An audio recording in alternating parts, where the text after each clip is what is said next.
Nah, ini dia. Ini.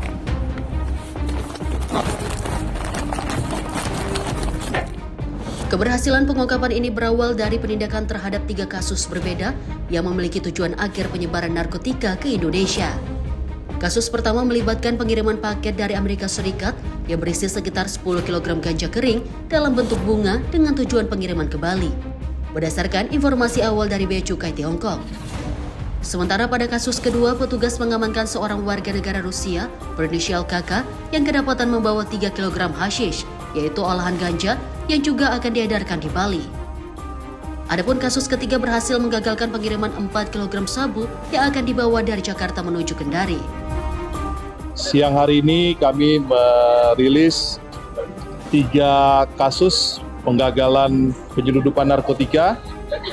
Yang menarik, 2 kasusnya adalah terkait dengan ganja, ada yang masih dalam bentuk bunga, ada yang sudah diolah dengan hasis, tujuannya ke Bali. Hasil penelusuran petugas menunjukkan bahwa jaringan penyelundupan ganja diduga menyasar konsumen warga negara asing yang berada di Bali. Meski demikian, penyidik masih mendalami keterkaitan antara kedua kasus tersebut. Dalam pengungkapan kasus hashish, aparat melakukan pengawasan secara tertutup untuk memetakan jaringan penerima di Indonesia. Petugas mengikuti pergerakan kurir hingga keluar bandara dan menemukan modus pengiriman melalui jalur darat menuju Bali untuk menghindari pemeriksaan ketat di transportasi udara. Dari hasil pengembangan, petugas berhasil menangkap sejumlah pihak yang diduga terlibat dalam jaringan tersebut, termasuk seorang pengendali di Denpasar. Sementara 1 orang lain yang diduga berperan sebagai aktor utama masih dalam pencarian dan diduga berada di luar negeri. Bagaimana sindikasi yang kita duga sebagai warga negara Rusia ini terungkap sempurna, karena mulai dari kurir yang membawa, memasukkan, menyelundupkan substansi narkotika tersebut ke Indonesia sampai kepada penjemputnya, dan yang menjadi perhatian kita adalah perintah untuk pengantaran pasca keluar dari Soekarno-Hatta, karena kita ikuti skenario mereka sesuai dengan keinginan mereka, itu tidak melalui jalur udara. Jadi mereka sudah sangat menghindari security check yang ada di udara, sehingga mereka memerintahkan pembawaan dari kurir ini melalui darat.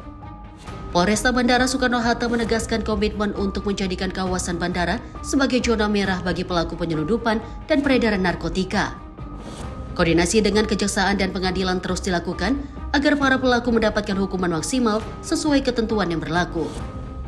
Dan kami dari Polresta Bandara Soekarno-Hatta memastikan kami juga berkoordinasi dengan kejaksaan maupun dengan pengadilan untuk memberikan efek jera atau ancaman pidana yang seberat-beratnya bagi para pelaku.